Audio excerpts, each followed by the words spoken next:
So I would like to start by telling you about one of my greatest friends, Okoloma Madwewesi. Okoloma lived on my street and looked after me like a big brother. If I liked a boy, I would ask Okoloma's opinion.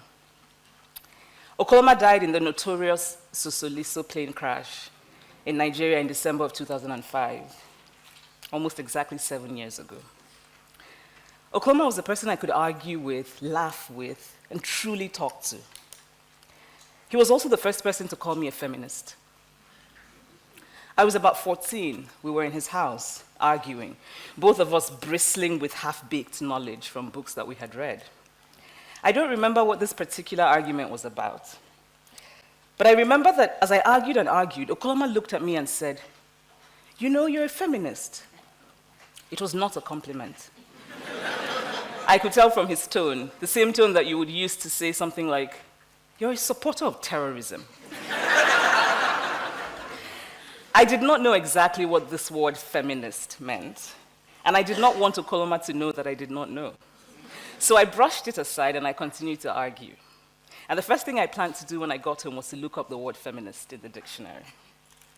Now, fast forward to some years later. I wrote a novel about a man who, among other things, beats his wife and whose story doesn't end very well. While I was promoting the novel in Nigeria, a journalist, a nice, well-meaning man, told me he wanted to advise me. And for the Nigerians here, I'm sure we're all familiar with how quick our people are to give unsolicited advice. He told me that people were saying that my novel was feminist, and his advice to me, and he was shaking his head sadly as he spoke, was that I should never call myself a feminist because feminists are women who are unhappy because they cannot find husbands. So I decided to call myself a happy feminist. Then an academic, a Nigerian woman, told me that feminism was not our culture, that feminism was an African, and that I was calling myself a feminist because I had been corrupted by Western books. Which amused me because a lot of my early reading was decidedly unfeminist. I think I must have read every single Milton Boone romance published before I was 16. And each time I try to read those books called the feminist classics, I get bored, and I really struggle to finish them. But anyway, since feminism was un-African, I decided I would now call myself a happy African feminist. At some point, I was a happy African feminist who does not hate men and who likes lip gloss and who wears high heels for herself but not for men. Of course, a lot of this was tongue-in-cheek, but that word feminist is so heavy with baggage, negative baggage.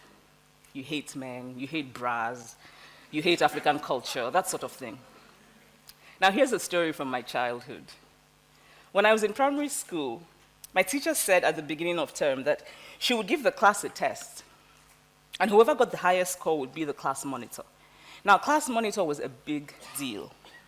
If you were a class monitor, you got to write down the names of noisemakers, which was heady enough power on its own. But my teacher would also give you a cane to hold in your hand while you walked around and patrolled the class for noisemakers. Now, of course, you were not actually allowed to use the cane. But it was an exciting prospect for the 9-year-old me. I very much wanted to be the class monitor, and I got the highest score on the test. Then, to my surprise, my teacher said that the monitor had to be a boy. She had forgotten to make that clear earlier because she assumed it was obvious. A boy had the second highest score on the test, and he would be monitor. Now, what was even more interesting about this is that the boy was a sweet, gentle soul who had no interest in patrolling the class with a cane, while I was full of ambition to do so. But I was female, and he was male, and so he became the class monitor. And I've never forgotten that incident.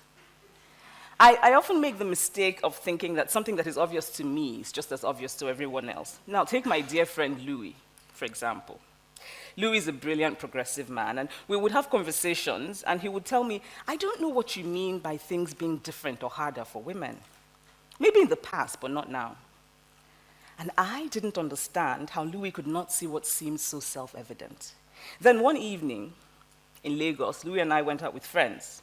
And for people here who are familiar with Lagos, there's that wonderful Lagos fixture, the sprinkling of energetic men who hang around outside establishments and very dramatically help you park your car. I was impressed with the particular theatrics of the man who found us a parking spot that evening. And so as we were leaving, I decided to give him a tip. I opened my bag, put my hand inside my bag, brought out my money that I had earned from doing my work, and I gave it to the man. And he, this man who was very grateful and very happy, took the money from me, looked across at Louis, and said, "Thank you, sir."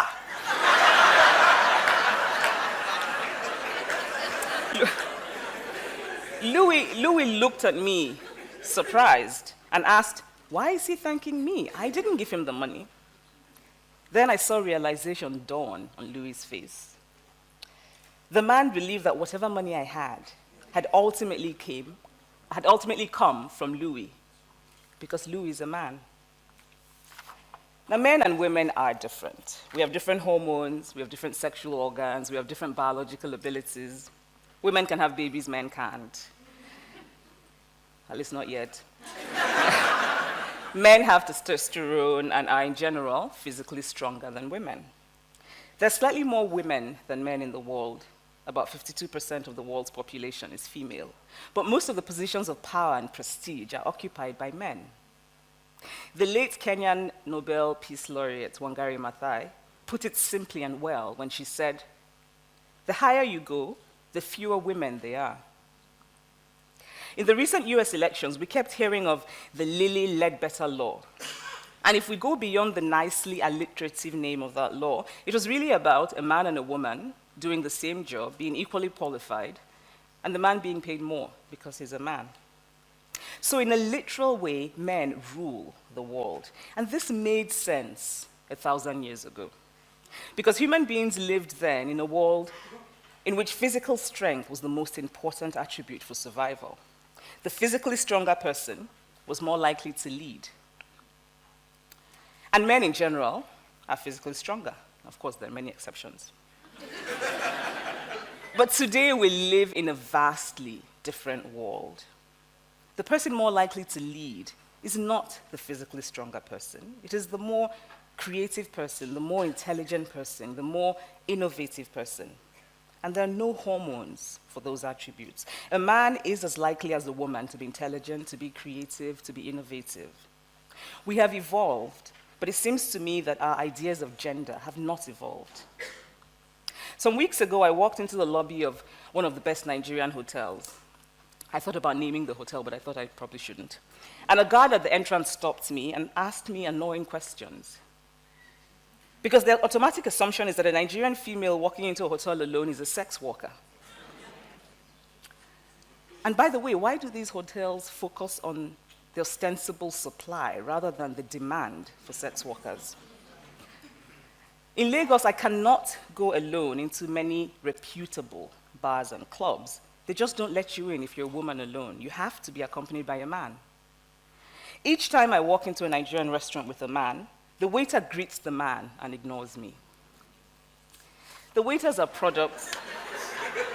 And there's some women who are like, yes, I thought that. The waiters are products of a society that has taught them that men are more important than women. And I know the waiters don't intend any harm, but it is one thing to know intellectually and quite another to feel it emotionally. Each time they ignore me, I feel invisible. I feel upset. I want to tell them that I am just as human as the man, that I am just as worthy of acknowledgement. These are little things, but sometimes it's the little things that sting the most.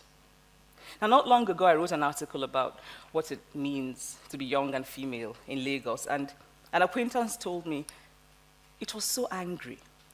Of course it was angry. I am angry. Gender as it functions today is a grave injustice. We should all be angry.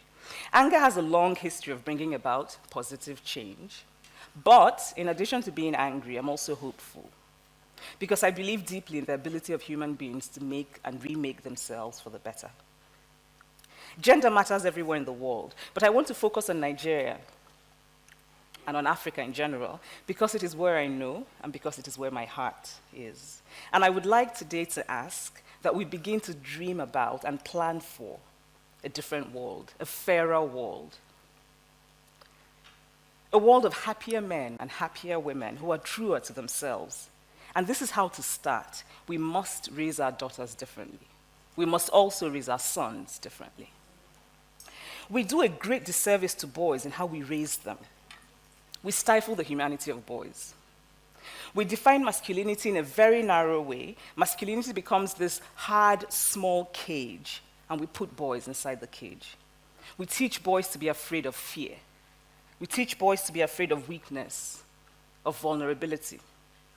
We teach them to mask their true selves because they have to be, in Nigeria speak, hard man.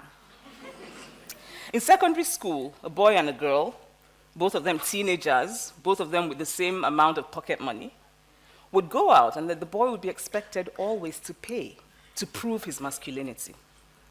And yet we wonder why boys are more likely to steal money from their parents. What if both boys and girls were raised not to link masculinity with money? What if the attitude was not, the boy has to pay, but rather, whoever has more should pay?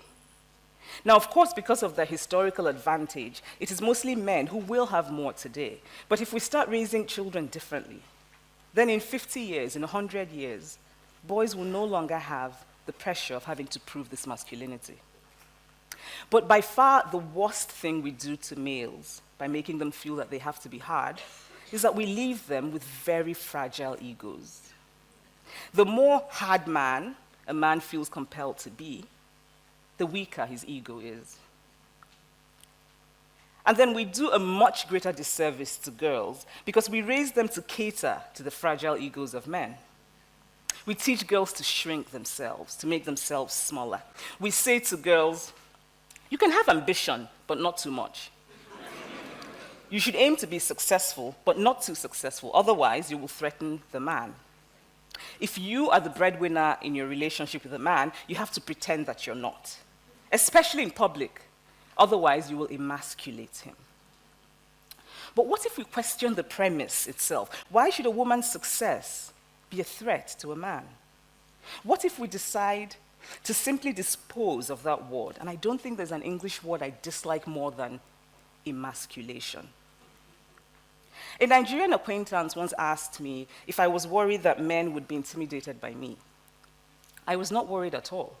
In fact, it had not occurred to me to be worried because a man who will be intimidated by me is exactly the kind of man I would have no interest in.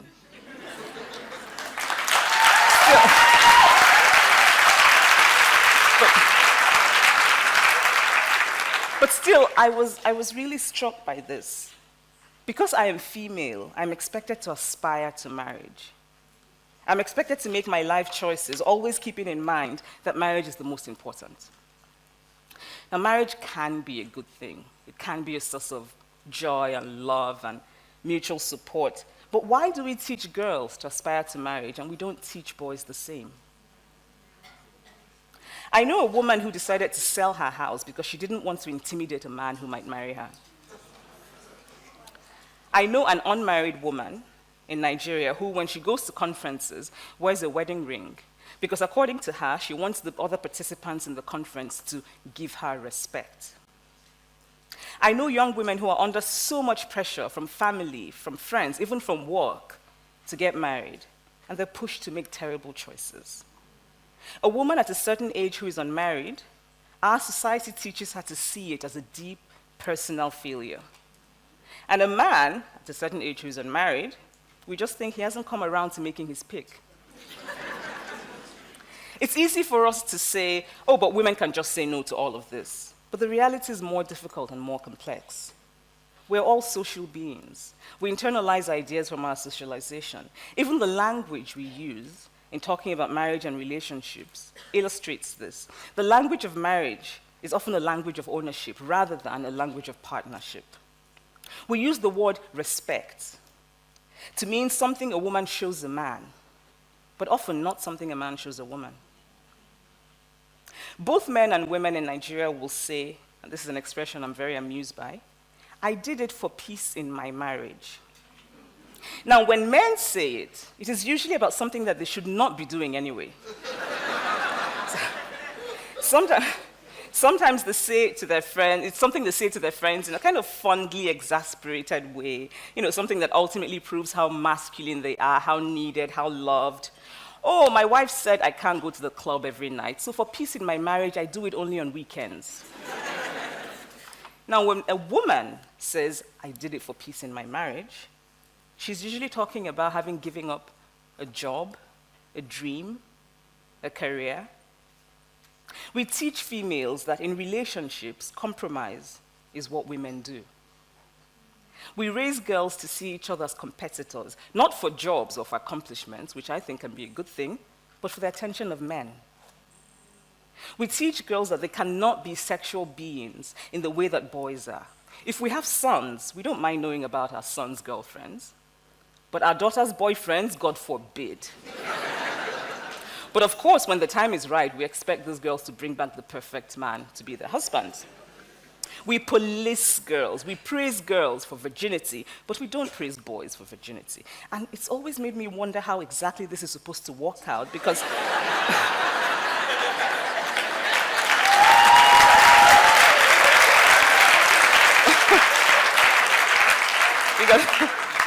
the loss of virginity is usually a process that involves people. Recently, a young woman was gang raped in a university in Nigeria. I think some of us know about that. And the response of many young Nigerians, both male and female, was something along the lines of this. Yes, rape is wrong, but what is a girl doing in a room with 4 boys? Now, if we can forget the horrible inhumanity of that response, these Nigerians have been raised to think of women as inherently guilty. And they've been raised to expect so little of men that the idea of men as savage beings without any control is somehow acceptable. We teach girls shame. Close your legs, cover yourself. We make them feel as though by being born female, they're already guilty of something. And so girls grow up to be women who cannot say they have desire. They grow up to be women who silence themselves. They grow up to be women who cannot say what they truly think. And they grow up, and this is the worst thing we do to girls, they grow up to be women who have turned pretense into an art form.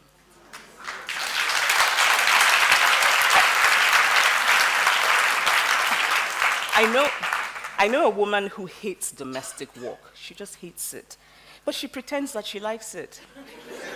Because she's been taught that to be good wife material, she has to be, to use that Nigerian word, very homely. And then she got married, and after a while, her husband's family began to complain that she had changed. Actually, she had not changed. She just got tired of pretending. The problem with gender is that it prescribes how we should be, rather than recognizing how we are. Now imagine how much happier we would be, how much freer to be our true individual selves if we didn't have the weight of gender expectations. Boys and girls are undeniably different, biologically, but socialization exaggerates the differences, and then it becomes a self-fulfilling process. Now take cooking, for example. Today, women in general are more likely to do the housework than men, the cooking and cleaning. But why is that? Is it because women are born with a cooking gene? Or because over years they have been socialized to see cooking as their role? Actually, I was going to say that maybe women are born with a cooking gene, until I remembered that the majority of the famous cooks in the world, who we give the fancy title of chefs, are men. I used to look at my grandmother, who was a brilliant, brilliant woman, and wonder how she would have been if she had the same opportunities as men when she was growing up. Now today, there are many more opportunities for women than there were during my grandmother's time, because of changes in policy, changes in law, all of which are very important. But what matters even more is our attitude, our mindset, what we believe and what we value about gender. What if, in raising children, we focus on ability instead of gender? What if in raising children, we focus on interest instead of gender? I know a family who have a son and a daughter, both of whom are brilliant at school, who are wonderful, lovely children. When the boy is hungry, the parents say to the girl, "Go and cook Indomie noodles for your brother." Now, the girl doesn't particularly like to cook Indomie noodles, but she's a girl, and so she has to. Now, what if the parents, from the beginning, taught both the boy and the girl to cook Indomie? Cooking, by the way, is a very useful skill for a boy to have. I've never thought it made sense to leave such a crucial thing, the ability to nourish oneself, in the hands of others.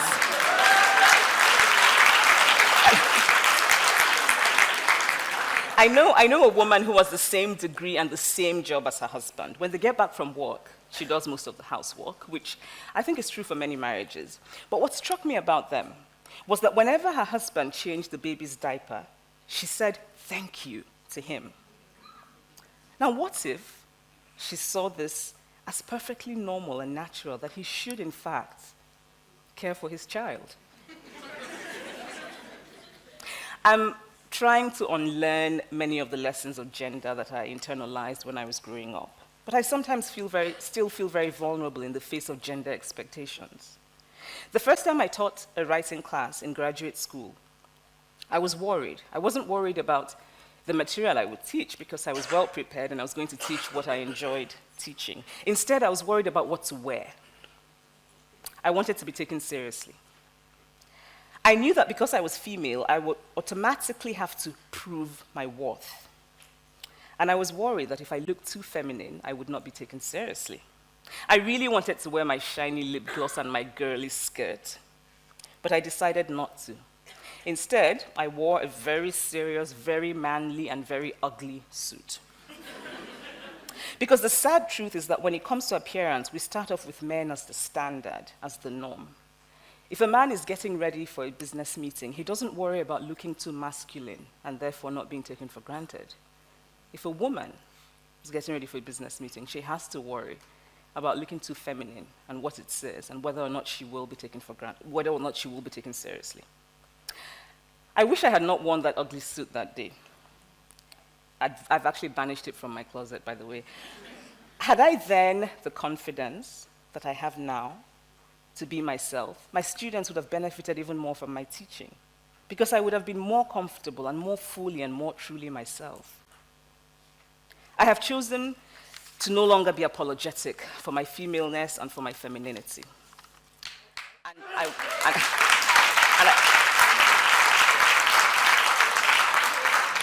And I want to be respected in all of my femaleness because I deserve to be. Gender is not an easy conversation to have. For both men and women, to bring up gender is sometimes to encounter an almost immediate resistance. I can imagine some people here actually thinking, women too do safe. Some of the men here might be thinking, okay, all of this is interesting, but I don't think like that. And that is part of the problem. That many men do not actively think about gender or notice gender is part of the problem of gender. That many men say, like my friend Louis, that everything is fine now, and that many men do nothing to change it. If you are a man and you walk into a restaurant with a woman and the waiter greets only you, does it occur to you to ask the waiter, why haven't you greeted her? Because gender can be...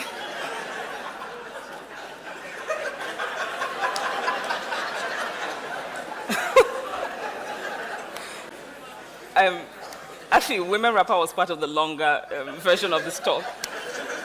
So because gender can be a very uncomfortable conversation to have, there are very easy ways to close the conversation. So some people will bring up evolutionary biology and apes, how female apes bow down to male apes, and that sort of thing. But the point is, we're not apes.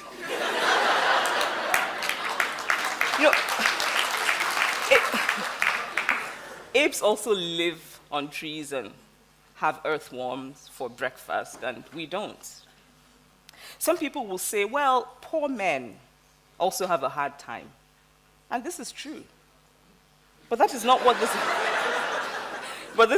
this conversation is about. Gender and class are different forms of oppression.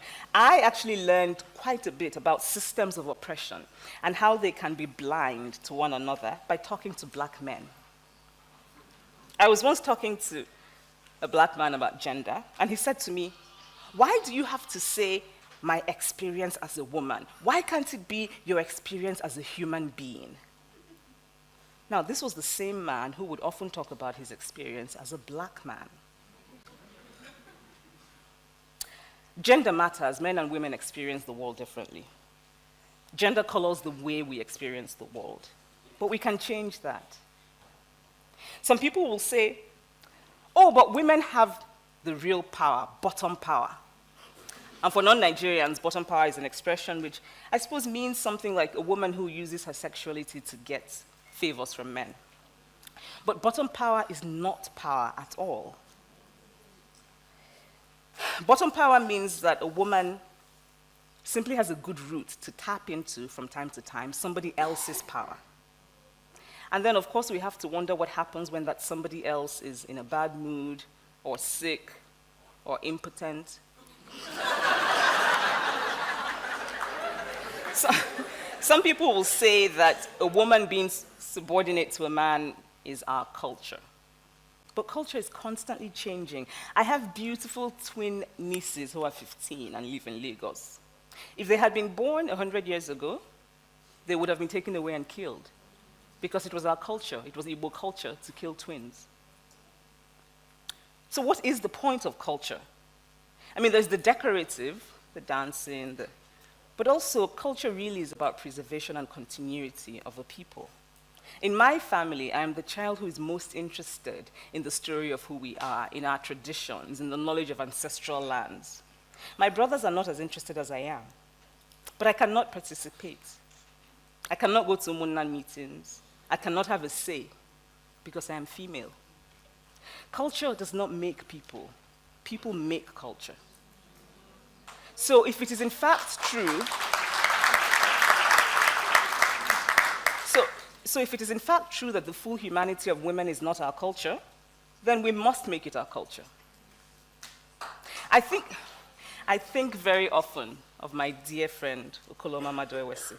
May he and all the others who passed away in that Sosoliso crash continue to rest in peace. He will always be remembered by those of us who loved him.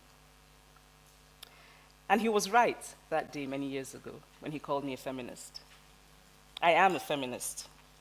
And when I looked up the word in the dictionary that day, this is what it said. Feminist, a person who believes in the social, political, and economic equality of the sexes. My great-grandmother, from the stories I've heard, was a feminist. She ran away from the house of the man she did not want to marry and ended up marrying the man of her choice. She refused, she protested, she spoke up whenever she felt she was being deprived of access, of land, that sort of thing. My great-grandmother did not know that word feminist, but it doesn't mean that she wasn't one. More of us should reclaim that word. My own definition of feminist is, a feminist is a man or a woman who says,